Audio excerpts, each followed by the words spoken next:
আসসালামু আলাইকুম। আমার নাম রুকায়া বিনত রফিক। আপনারা কেমন আছেন? আমিও ভালো আছি। আজকে আমি একটা রেসিপি বানাচ্ছি।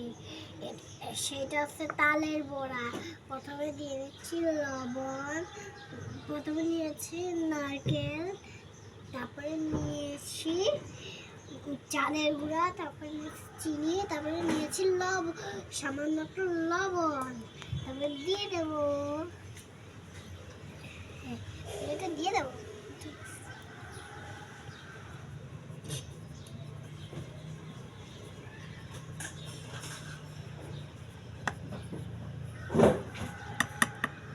মাখিয়ে নেব।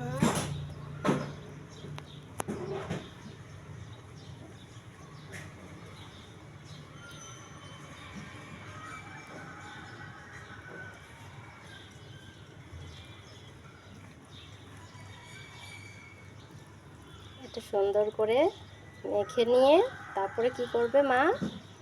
আমরা ভেজে খাবো। তারপরে একটা প্যানে তেল দিয়ে তারপর এটা ভাজবো। গোল গোল করে ভাজতে হবে, তাই না মা? হ্যাঁ। তারপরে কি হবে? মজা করে খেতে হবে। হ্যাঁ।